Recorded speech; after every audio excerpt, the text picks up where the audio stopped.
Selamat pagi untuk kita semua. Perkenalkan, nama saya Ana Deliarsi Kapitan. Saya Maria Francisca Noah. Saya Konsolata Genovefa Daun. Saya Clara Agnesia Mau. Dan saya Natalia Baros. Kami dari Universitas Timur, Program Studi Bahasa dan Sastra Indonesia. Di sini kami ingin mempresentasikan hasil diskusi kelompok kami dengan tema Hakikat Perencanaan Pembelajaran, judul Perencanaan Pembelajaran yang dilakukan guru di sekolah. Namun sebelum itu kami ingin mempromosikan Program Studi Bahasa dan Sastra Indonesia. Di Program Studi Bahasa dan Sastra Indonesia terdapat banyak sekali keunggulan. Salah satunya adalah berakreditasi baik.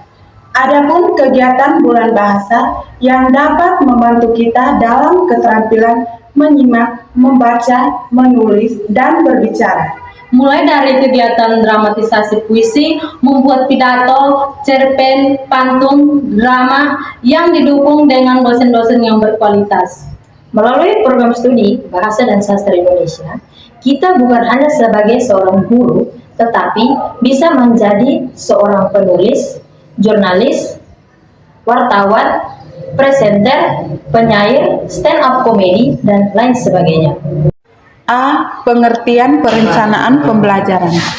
Perencanaan pembelajaran adalah proses penyusunan rencana kegiatan belajar yang sistematis, terstruktur, dan terarah agar pembelajaran berjalan efektif dan mencapai tujuan yang diharapkan.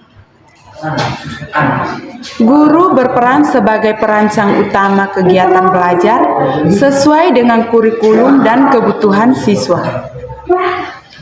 Perencanaan pembelajaran berfungsi sebagai pedoman bagi guru dalam mengelola proses belajar, membantu menciptakan suasana yang terstruktur, serta mempermudah pencapaian kompetensi yang diharapkan.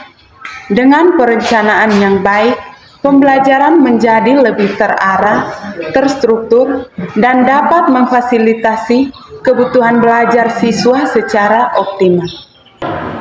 B. Tujuan perencanaan pembelajaran.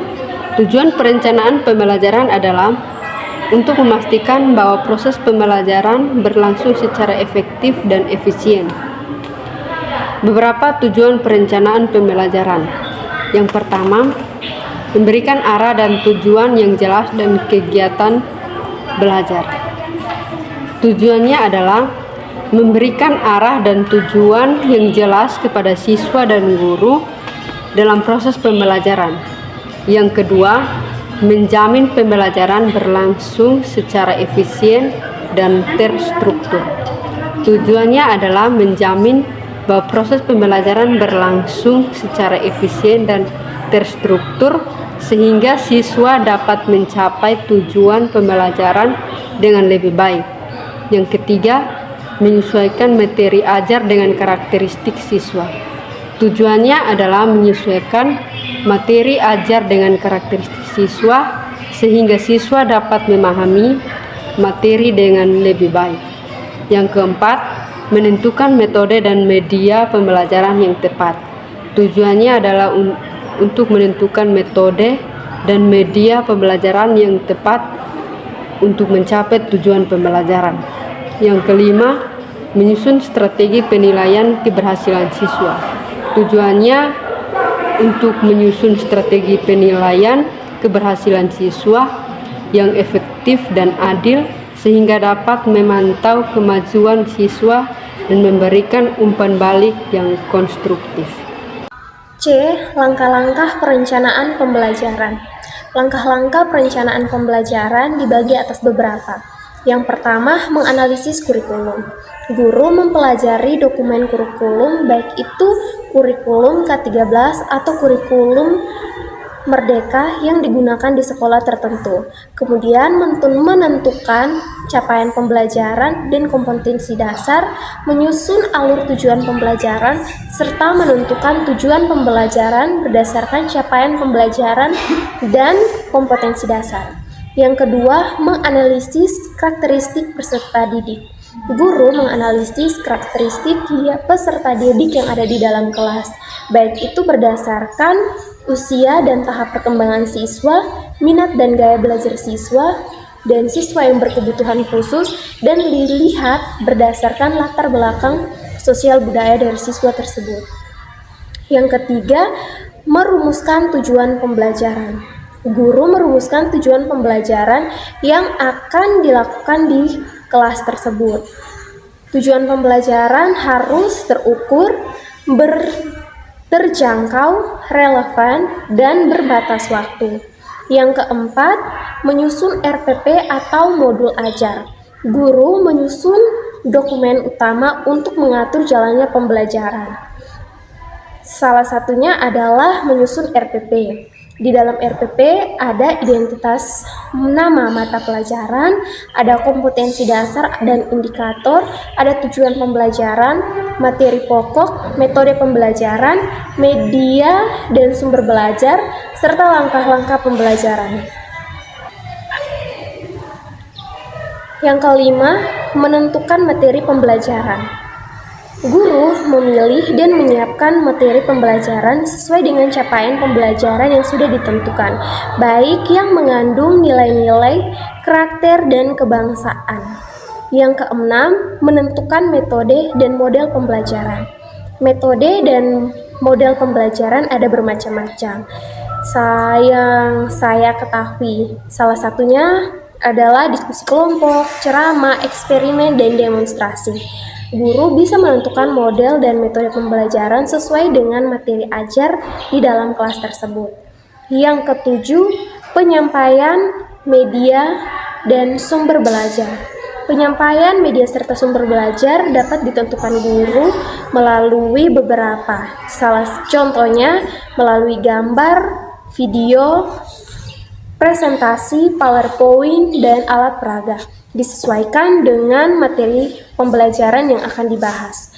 Yang kedelapan adalah merancang langkah-langkah pembelajaran.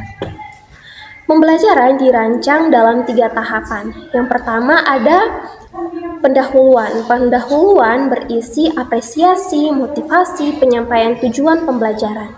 Yang kedua adalah kegiatan inti. Kegiatan inti berisi aktivitas eksplorasi, elaborasi, dan konfirmasi menggunakan metode yang sesuai. Yang ketiga itu adalah penutup. Bagian penutup biasanya berisikan refleksi dari siswa dan guru, pemberian tugas atau penilaian, serta menyimpulkan materi pembelajaran yang sudah dibahas. Yang kesembilan adalah merancang asesmen atau penilaian. Guru menentukan teknik penilaian untuk siswa.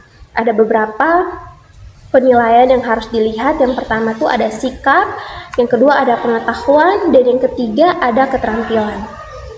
Bentuk asesmen bisa berupa tes tulis, observasi, portofolio, penilaian objek atau produk, serta refleksi siswa. Yang ke-10 ada evaluasi dan refleksi guru. Setelah pelaksanaan pembelajaran, guru mengevaluasi kegiatan yang sudah berlangsung. Guru mencatat hal-hal yang berhasil dan yang perlu ditingkatkan. Yang berikut D. Hasil dari perencanaan pembelajaran yang dihasilkan guru dan proses ini antara lain yaitu sebagai berikut. Yang pertama, RPP atau modul ajar. Jadi, di sini modul ajar dan RPP, rencana pelaksanaan pembelajaran adalah 2 jenis perangkat pembelajaran, tetapi memiliki perbedaan dan penggunaan dan cukupnya. RPP adalah rencana pembelajaran yang lebih struktur dan detail, dirancang untuk membimbing guru dalam melaksanakan pembelajaran di kelas. Modul ajar di sisi lain adalah panduan yang lebih fleksibel dan komprehensif yang mendukung pembelajaran berbasis aktivitas, berfokus pada terlibatnya siswa, dan cocok untuk kurikulum merdeka. Yang kedua, silabus atau ATP. ATP atau alur tujuan pembelajaran adalah rangkaian tujuan pembelajaran yang disusun secara sistematis dan logis, dan sebuah fase pembelajaran untuk membantu siswa mencapai capaian pembelajaran. ATP berfungsi sebagai paduan bagi guru dalam memecahkan pembelajaran dan bagi siswa untuk mencapai tujuan pembelajaran. Dalam kurikulum Merdeka, ATP menggantikan silabus pada kurikulum 2019, tetapi memiliki fungsi yang sama, yaitu sebagai acuan perencanaan pembelajaran. Prinsip pembelajaran perencanaan yang baik. Yang pertama, berorientasi pada peserta didik. Perencanaan pembelajaran yang baik harus berorientasi pada kebutuhan, minat, dan kemampuan peserta didik. Yang kedua, fleksibel dan konstekstual. Perencanaan pembelajaran yang baik harus fleksibel dan konstekstual, artinya dapat disesuaikan dengan situasi dan kondisi yang ada. Yang ketiga, mengembangkan karakter dan kompetensi. Perencanaan pembelajaran yang baik harus dapat mengembangkan karakter dan kompetensi peserta didik. Yang keempat, berbasis pada HOTS. Perencanaan pembelajaran yang baik harus berbasis pada HOTS, artinya dapat mengembangkan kemampuan berpikir tingkat peserta didik. Yang kelima, mengembangkan kolaborasi dan komunikasi. Perencanaan pembelajaran yang baik harus dapat mengembangkan kolaborasi dan komunikasi antara peserta didik dan guru.